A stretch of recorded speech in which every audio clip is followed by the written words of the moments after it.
겸손과 기도.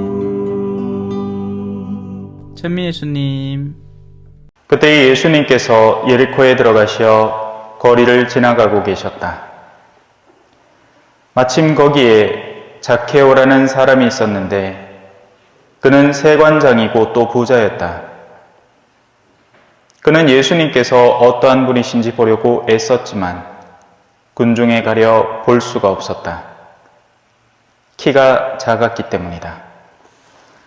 그래서 앞질러 달려가 돌무화과 나무로 올라갔다.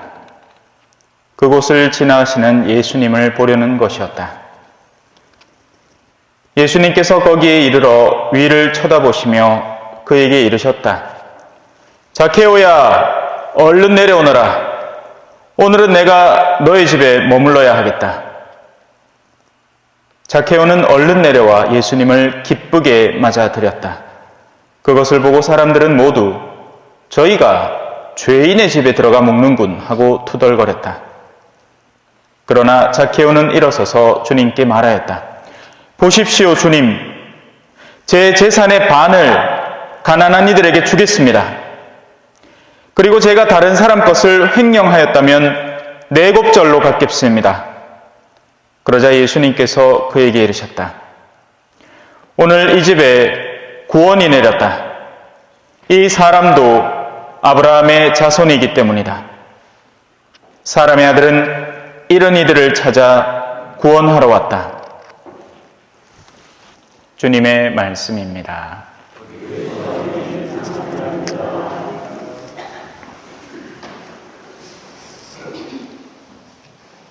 앉아 있어. 찬미 예수님.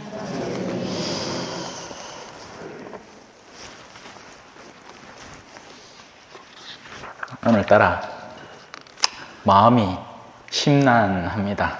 네.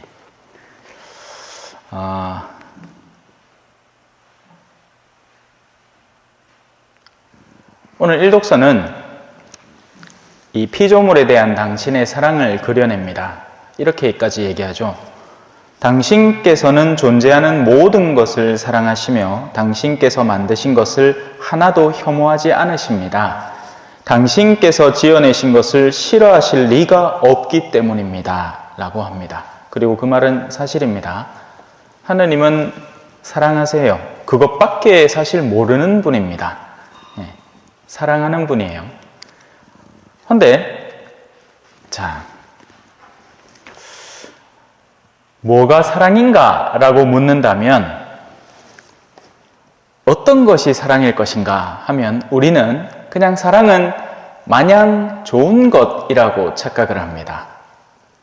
그래서 우리는 신앙생활을 하면서도 십자가를 사랑이라고 느끼기까지는 아직 요원한 여정이 남아있는 겁니다.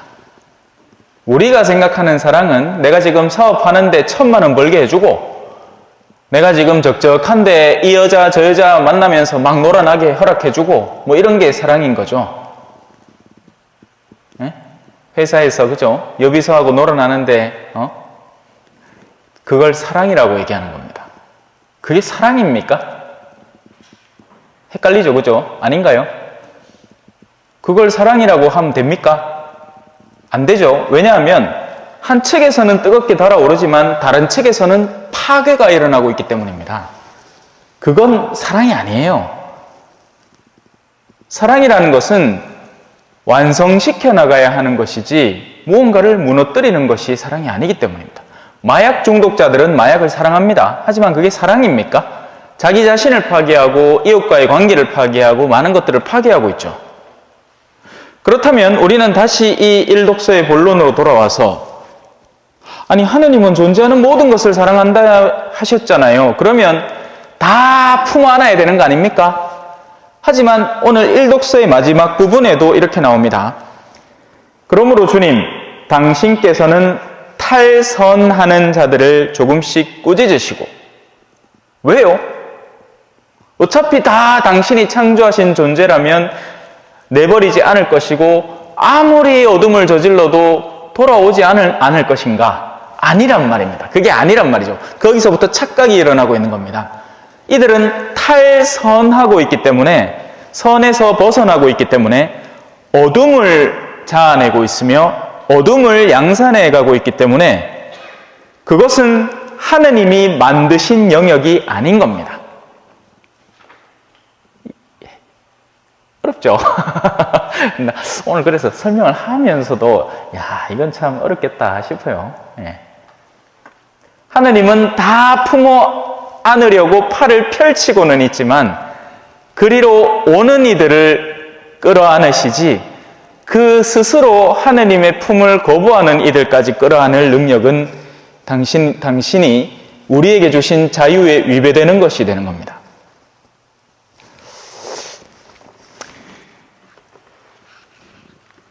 하느님은 빛을 만드셨어요. 얼마 전에도 이거 들어가고 보여드렸는데, 어둠은 어떤 거죠? 빛의 부재 상태가 어둠입니다. 빛이 더 이상 존재하지 않을 때 거기에 그림자가 생겨나고 그것이 어둠입니다.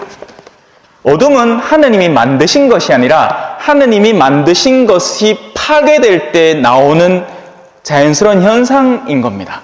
그것은 나중에 메꾸어져야 하는 현상이죠. 어둠이 있는 영역에 빛이 가면 어떻게 됩니까? 자연스럽게 어둠이 사라집니다. 그죠?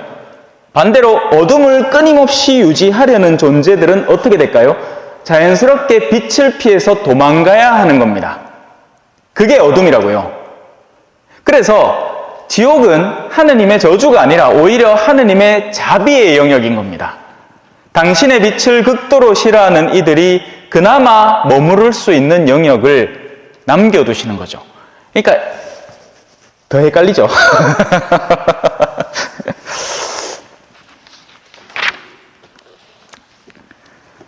그래요. 자케오는 예수님을 만나고 싶어 했습니다. 그리고 예수님은 그것을 아셨죠. 그래서 예수님은 기꺼이 그 소중한 뜻을 받아들여서 아직 무언가가 완성되지 않은 그의 집을 일부러 찾아가신 겁니다. 아직 완성되지 않았어요. 그럼 언제 완성되었느냐? 나중에서야 예수님이 이렇게 말씀하십니다. 오늘 이 집에 구원이 내렸다. 근데 그건 왜, 어느 순간에 이루어진 것일까요? 드디어 자케오가 자신의 부당한 삶에 대한 전환점을 획기적으로 실행하는 결단을 내렸을 때, 보십시오, 주님. 제 재산의 반을 가난한 이들에게 주겠습니다. 그리고 제가 다른 사람 것을 횡령하였다면 내곱절로 갚겠습니다. 라는 선언. 이런 선언은 아무나 못하는 거거든요. 우린 여전히 돈을 사랑하고 신앙생활을 하면서도 여전히 양다리를 걸치고 있는 경우가 많죠. 하느님 당신을 사랑하지만 요건 건드리지 마세요. 요건 내 깁니다. 놔두소. 내 요만큼은 띄줄게. 자, 안나. 뭐라, 먹고 떨어져라. 이렇게 하고 있는 겁니다, 지금. 하지만 하느님이 이걸 원하시진 않아요. 걱정하지 마세요. 하느님은 세상을 창조하신 분이기 때문에 이게 필요한 게 아닙니다. 이걸 쥐고 있는 내 마음을 원하시는 거죠. 그만큼 인간이 고집스럽게 행동하는 겁니다. 다시 일독서로 돌아올게요. 당신께서는 존재하는 모든 것을 사랑하십니다. 그래서 여러분들도 사랑받고 계시는 거예요. 왜냐하면 지금 존재하고 있죠. 하지만 이 사랑의 상태는 우리가 갖고 있는 가장 기초적인 사랑입니다. 그래서 은총은 상존 은총이 있고 특별한 은총이 따로 있습니다. 상존 은총이라는 것은 언제나 존재하는 은총이에요. 악인들도 숨은 쉬고 살아야죠. 그래서 오늘 앞부분에 보면 사람들이 회개하도록 그들의 죄를 보아 넘겨주시는 겁니다. 그 즉시 심판하지 않는 거예요. 우리는 그랬으면 좋겠죠. 지금 저 푸틴이 어느 날 갑자기 열병으로 픽 쓰러져가지고 깨 죽었으면 좋겠습니다. 그죠? 그러면 순식간에 뭐 다 해결될 것 같죠? 아니에요. 푸틴이 사라지고 나면요, 또 어느샌가 악의 씨앗을 품고 있는 다른 집권자가 일어나서 또 비슷한 일을 다른 나라에서 실행하고 있을 겁니다. 그게 우리나라가 되지 말라는 법도 없고요.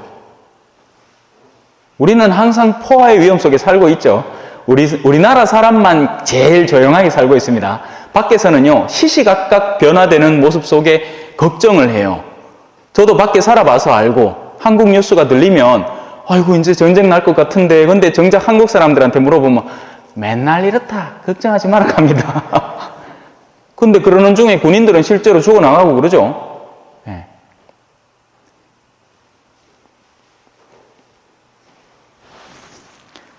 하느님은 모든 것을 아름답게 만드셨어요.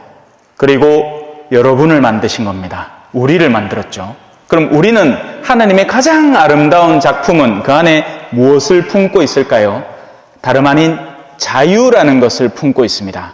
왜냐하면 자유라는 것이 없으면 사랑이라는 것이 존재할 수가 없거든요. 자유가 없는데 뭔 사랑이 있어요? 아이고 카메라야 니네 사랑해라. 나를 사랑하면 요 모서리에 서 있으라. 니네 사랑하네. 어느 바보 같은 사람이 이렇게 얘기합니까? 방금 내가 갖다 놨잖아요. 야는 자유가 없단 말이에요. 그러니까 나를 사랑하게끔 이어 갖다 놓든 네가 반대쪽에 있으면 나를 미워하는 게 어머 이제 나를 미워하네. 이렇게 얘기하는 사람은 그 사람이 멍청한 겁니다. 자기가 알아서 갈 수 있을 때, 자기가 알아서 머무를 수 있을 때, 그때 사랑도 죄도 형성이 되는 거죠. 그래서 하나님은 우리 안에 가장 소중한 당신의 보물인 자유를 심어주신 겁니다. 그런데 우리는 그 자유를 새 속이라는 데 쏟아내고 있는 거죠. 거의 24시간을요. 심지어는 성당에 와서까지도요.